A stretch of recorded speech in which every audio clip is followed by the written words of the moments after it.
Good evening, good morning, or good afternoon whenever you're watching this. It is time for my wild card picks.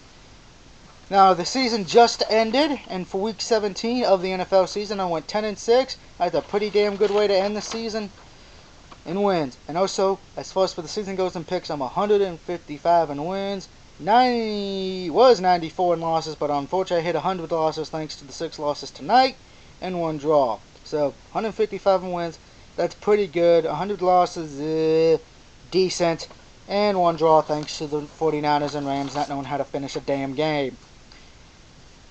Now, we got 8 teams playing it this weekend. So let's start with the AFC and take a look at how things are going there. In the AFC, the Denver Broncos got the number 1 seed till the road to the Super Bowl goes through Denver in the AFC. Followed by the New England Patriots at the 2nd seed. Followed by Houston at number 3, Baltimore at number 4, Bengals at number 6, and the Indianapolis Colts at number 5. Now let's start with this. Saturday, January 5th on NBC, you will see the Cincinnati Bengals take on the Houston Texans, and what is a rematch from last year's playoff game. Last year, I believe Texans won that. Now, this year, a lot of things are different. Cincinnati's coming in on a high. Houston's coming in on a low. Because let's be honest. Did anyone a few weeks ago have Houston dropping the number 3? No. Everyone and their mother thought Houston was going to be the 1st seed. Unfortunately, they went like the stock market. Whoop. And then went down quicker than right on rice. Excuse me. Gotta love Blue Mountain Dew, right, folks? Anyway, back to this. Bengals, who I think they've been hard and they deserve a good round of applause for making the playoffs.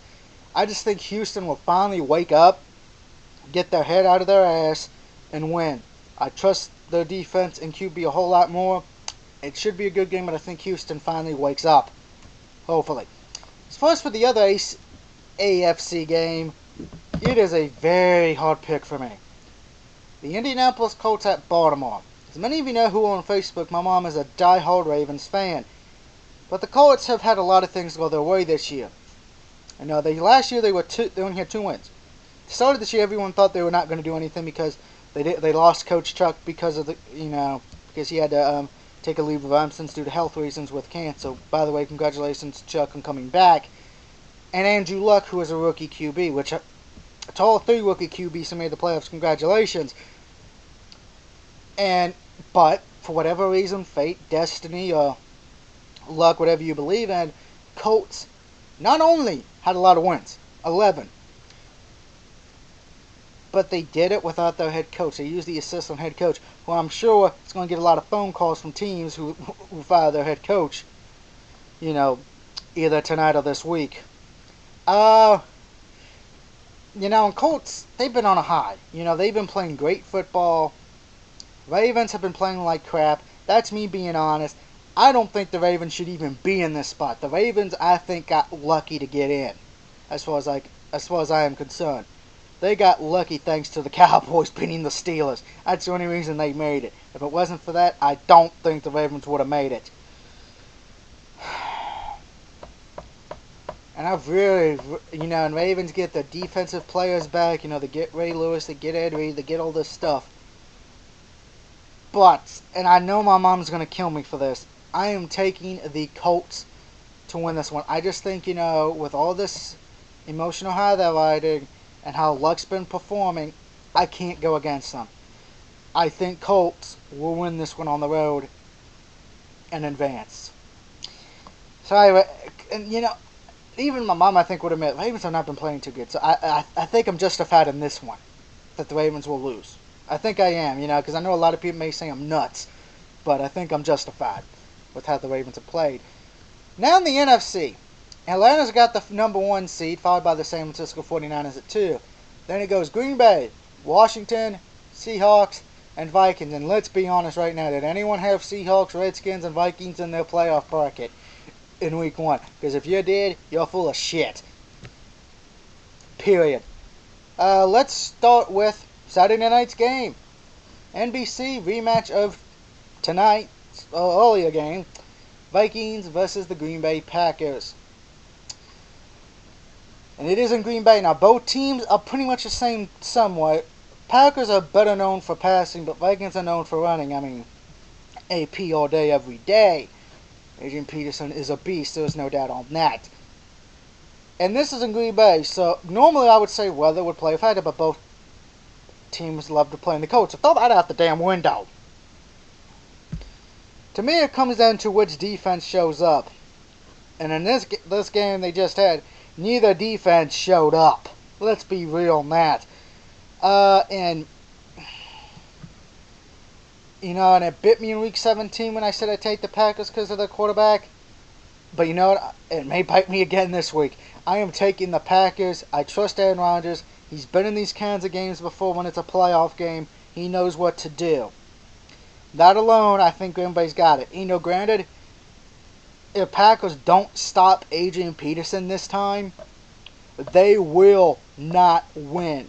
The key for the Packers is stop Adrian Peterson. You don't enjoy playing golf until some of you go to the Pro Bowl. And that is being truthful right there. But I do tip my hat to the Vikings getting the 6th seed because I don't think anyone gave them a shot. So I do say congratulations. And congratulations on order for the next game. Seahawks and Redskins, both being led by a rookie QB. Who would have thought in this playoffs this year we would have not one, not two, but 3 rookie QBs and at least one rookie QB getting a win in the playoffs automatically. Now I've looked at both teams. I've seen both of them play. Both of them have beaten Dallas. That fucking hurts me, but it is what it is. Now taking a look at each of them, both teams have their advantages. Unfortunately, they also have disadvantages. Skins cannot pass too well, but can run. Same with Seattle. And both defensively, Seattle's got them beat on that. Now, unfortunately for the Skins, my biggest problem with them is this. To me, out of the 4 games, they got the toughest one because they got banged up players. That's going to hurt. And anyone who's seen a Seahawks game knows Seahawks, granted, I don't think they should have, that Packers game is still lingering in everyone's mind. But I think Seahawks prove that they belong in the playoffs. So, granted, hell, they even got more wins than Washington, I believe. And that's the sad thing. Seattle's the away team. Now, granted, for Washington, the best advantage for them is Seattle's not a good road team. But I think with RG3 going to be playing hurt, I think with the Skins having a lot of banged up players, because good lord, tonight's game, Dallas and Skins looked like the freaking Walking Dead. Everybody was hurt but the cheerleaders. I got to take Seattle. I just think Seattle, even if it would have been Dallas, I probably would have took the Seahawks. Because, and I know that's shocking people when I normally say, oh, Doug, you always pick your team. Yeah, I do. But hell, even I would have said, Dallas has no shot. And I don't think Skins do because of their injuries. If the Skins win, I will be surprised. I really will. Just because I don't trust their defense whatsoever, and I don't know if the injuries will hurt them. And my biggest problem is RG3. He's a great QB, there's no doubt. Unfortunately, my problem with him is this. He likes to run. We have seen in years past when it comes to QBs who can run, Vic and McNabb named 2. Yeah, they're great. They sell tickets. But they don't win you the most important thing. The ring. Right here. So for that reason alone, I gotta take Seattle. I think Seattle will do what no one else has been able to do and stop the Skins. I think RG3's leg is finally gonna hurt him. This will be the game. Skins hit the rookie wall. And I'm going to be like, they should have had it hit early in the year. So those are my picks for Wild Card Weekend. Texans, Colts, the Packers, and the Seahawks. Do you think my picks are going to be right or wrong or not like I said in the title? Let me know what you think. And if your team is in the playoffs but doesn't play this week, I wish them good luck in the playoffs. And if your team did not make it, just remember there always is next season. Till then, when I see you for Widewater Sports late on Monday morning and my video game review of Jeopardy, this is the DOUG signing out. Woo!